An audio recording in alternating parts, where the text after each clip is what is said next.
Hello, guys. I am so sorry about that. I finished the meeting and was like, oh my gosh, I didn't actually record it. So, not my shining moment, but that's okay. We all make mistakes. Um, I'm going to run through the slides from today. They should be pretty quick. And it's more or less just a recap of what we talked about yesterday in class. But I do think it's worthwhile for us to kind of run through and make sure that we all understand. I, there we go. So the bell work question was, when you name an ionic compound, what do you start with? And if we looked at the Khan Academy article from yesterday, down here,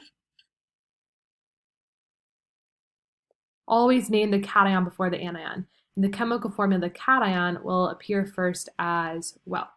So the cation always comes first, and the anion always comes second. So we kind of put together this step-by-step list for how you actually name them. So number one, figure out what your elements actually are. Number two, which element goes first, cation, then the anion. For the cation, name stays the same, it's super easy. For the anion, there's the two-step process. Number one is drop the ending. Number two is add IDE.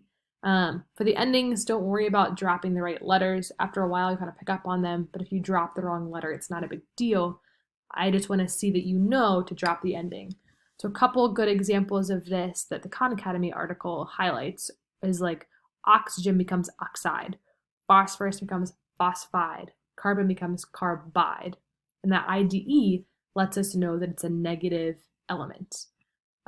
The other thing we spent the majority of class kind of focusing on are transition metals. So hopefully you remember all of these elements are called the transition metals. And if we think back to the valence electrons, group 1 is 1 valence electron, group 2 is 2, group 13 is 3, 14 is 4, 15 is 5. And normally we say, okay, these all we can assume have 2 valence electrons.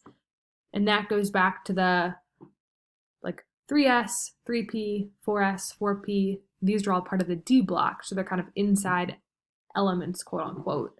But in reality, it's not quite that simple. Sometimes they can have more than 2, sometimes they can have less than 2. And those Roman numerals that we saw help us figure out the charge. And the idea that that is a charge is super important. I want to make sure that we know those Roman numerals show the charge and not the quantity. So an example of this is, let's say I've got copper sulfide. If you don't see a Roman numeral, just assume it's 2. But in general, you're always going to see that Roman numeral. So down here, I have copper 3 sulfide. That means we know that copper has a charge of +3. It does not mean we have 3 copper atoms, but instead, the copper in that compound has a charge of +3. So go ahead and redo these. I did some of these on Jamboard during class, but I'll do another one for you guys here. So let's say copper has a charge of +3. Sulfur has 6 valence electrons, therefore it's going to gain 2, and it has a charge of -2. So if we use our swapping method, we can drop the charges, switch them, let's use green. So I have Cu 2s3. If we double check that, copper has a charge of +3, and there's 2 of them. So +3 +3 has a total charge of +6. And then 3 sulfurs, each has a charge of -2, has a charge of -6. And those two things balance out in the end.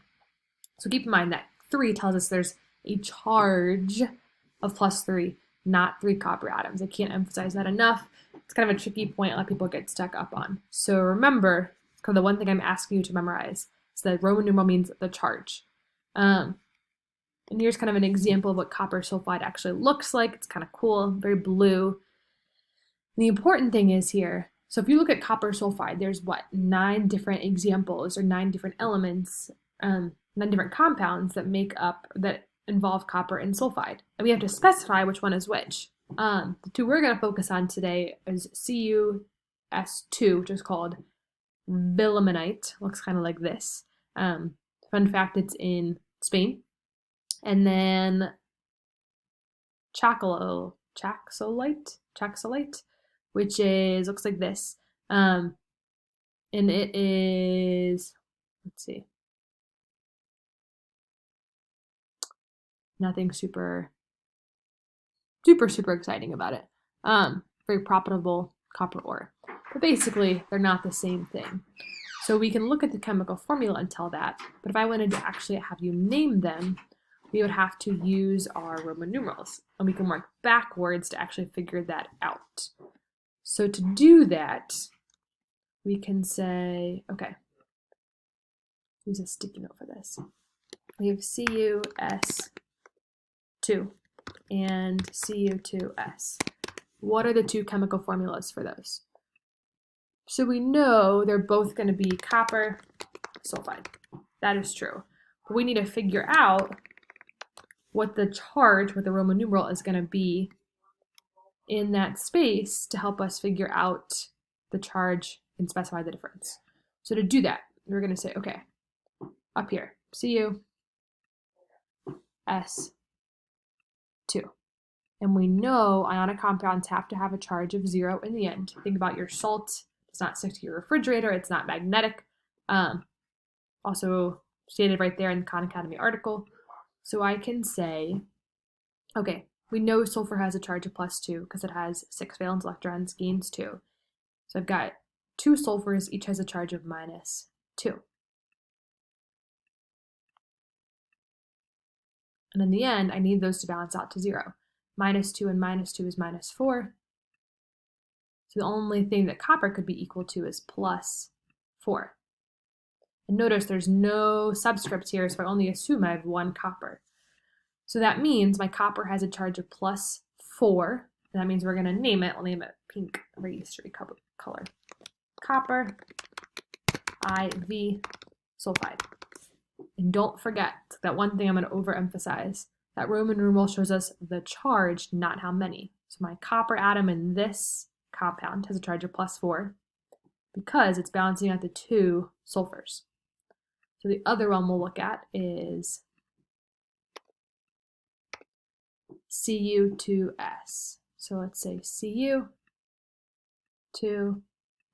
We need to say, okay, what's the charge of these coppers? We've got 2 of them.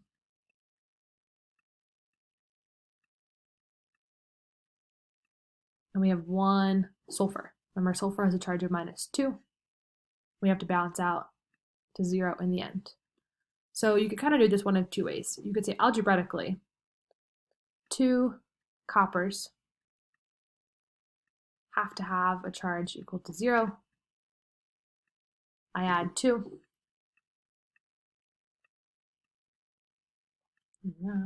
Sorry. 2 Cu equals 2. Each copper has to have a charge of +1. Some of you guys could also kind of just look at this and say, okay, this is a -2. These have to total +2. Each one has to have a charge of +1. How you do that is up to you. If you don't know or you don't feel comfortable, do it algebraically. And so because it has a charge of +1 in the end, we're going to say it's copper 1 sulfide. And again, it's not saying we have 1 copper. We very clearly have 2 coppers. But each of those coppers has a charge of +1. So that is why our Roman numerals are so essential, is because it shows us the charge and we use that as part of our names. So hopefully that will help for the homework tonight. That's posted on Kami. Big thing to keep in mind, Roman numerals show charge, not how many of each atom.